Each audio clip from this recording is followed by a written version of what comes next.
So ever since that day, things have been going great. I mean, we've been talking, we've been like webcamming, we've been doing anything so that we talk to each other every day. And then comes March, and in March, at my high school, all the cultural clubs come together and we perform for the whole school. And the thing about that is, you know, I was one of the performers, so I was really stressing. I didn't want to look like an idiot to like my peers and everything, my classmates, my friends. I didn't want to look like an idiot. So I was really stressing on trying to get things right. And I don't know if I don't really know what happened, but the next thing I know, she ends up saying, "Look, I think we should break up." And my heart just sinks and shatters again. I'm like, "Why? What's going on?" And she's like, "I think it's just for the best." So I say, "Babe, no, please, just, I don't know what I did wrong. I'm pretty sure I'm just stressing over this whole performance. Please, can we just take a break so that I can get stuff together?" And she says, "Okay, it's not a breakup, it's just a break. So that, you can settle down and I can settle down and we can just get our heads together." And I'm all for it. I said, "Yes, sure. I think that's what we need right now because I'm just so confused with everything." I mean, that was completely off guard to me. I didn't expect it at all. But I guess when you're stressing over a lot of things, you don't see the most obvious. So the performance is done, and things look like they were getting back together because, we ended up getting back together, things were going great, and I was just so happy. And, hell, I blamed it on the performance for us taking our little break because, God, so much stress. But, I blamed it on the performance, but the next thing I know, not even a month after we get back together, I guess, she says, "Look, I really want to break up with you." And my head is spinning. I'm saying, "Why? Why do you want to break up with me? I, I'm trying to do all these things for you. I don't understand what's going on." And on the phone, she never gave me an actual reason. She never said why. And every time I asked, "Please stay, what am I doing wrong?" she never answered that either. She always just kept it so vague. She kept it like so just I couldn't put pieces together. And she just said, "Look, it's for the better. Please respect my decision, and I just hope that we could be friends." And I said, "Okay, friends. That's how it's gonna be. I'm fine with that. I'd rather have us be friends than nothing at all. So I tell her, "Can you please say that you love me one more time?" And she does. And that's the last thing I hear from her. Well, over the phone at least. So after our official breakup, my heart's just aching, my mind is pounding and everything. It's racing, it's doing all these weird stuff.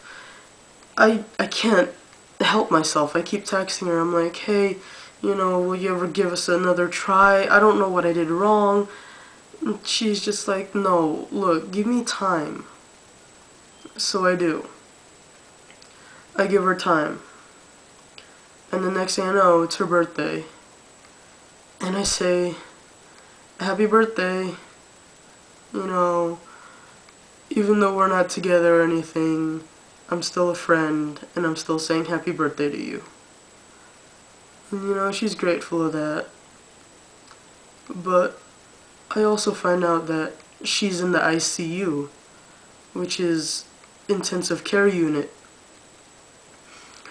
And I'm wondering, "Why are you there?" And she says, "Oh, well, there's just, I guess, a lump on my neck, I just want the doctors to see what it is, make sure it's nothing serious." And I said, "Okay, well, that's great, go get that checked out, you'll be great. I mean, hell, you put up with me for, what, 2.5 years of us going out, and I'm pretty sure you could put up through anything, right?" And she, I said it jokingly, but she goes, "Don't joke around like that." And I didn't understand why. I didn't understand why she didn't see my sense of humor. I wanted to make her laugh because it was her birthday, and I guess my sense of humor just wasn't good. I don't know, it wasn't appropriate. So she's in the ICU, and the last message I get from her is, "It's my birthday. I want to go spend time with my family. I'll see you later." I say, okay. So 2 weeks later, today comes, May 2nd, and I don't know what it is. I mean, that day I just felt so drained. That day I felt so, like, weak and helpless. I just felt so tired. I just wanted to go to sleep. So when I got home, I helped my brother with his homework, and I came up here in my room. I sat down. I told myself, okay, I'm going to do my homework, I'm going to go play video games, and I'm going to go sleep. Not a chance. I put my head on that pillow and I was out like a light. So, next thing I know, I wake up. It's 5:30 p.m., but I guess I'm so delusional that I think it's 5:30 a.m., and I'm telling myself, oh, 5:30 a.m., that's too early for school. It starts at 7:20, 7:15, something like that. So, whatever, I get to go back to sleep. But while I'm like talking to myself, there's a little voice in my head saying, "Go back to sleep. Don't wake up. Don't wake up. You're gonna regret it." I'm just like, whatever. Let me sleep. I don't care. So I go back to sleep, and I wake up again, 7:30. And I'm looking at my phone, and I go, oh my god, 7:30. I'm late for school. So I'm rushing and everything, and I hear my parents' voices downstairs, and I'm like, wait, they're not home until like at night. So I look at my phone, 7:30 p.m. But then I realize, hey, I got one text message and one phone call. I wonder who they're from. So I look, I got one missed phone call from Leah, and I got one text message saying, "Hey, can you call me?" And I text her back, I'm saying, "You have to call me, remember? I can't make out-of-state calls." So I send that, put my phone in my pocket, and I go downstairs, grab a bite to eat. And then next thing I know, my phone starts ringing, and I'm like, ooh, yay, it's Leah. I get to hear her voice again. So I answer it, and all I hear is, "Hello, Jamie." And I'm so happy. That sweet voice.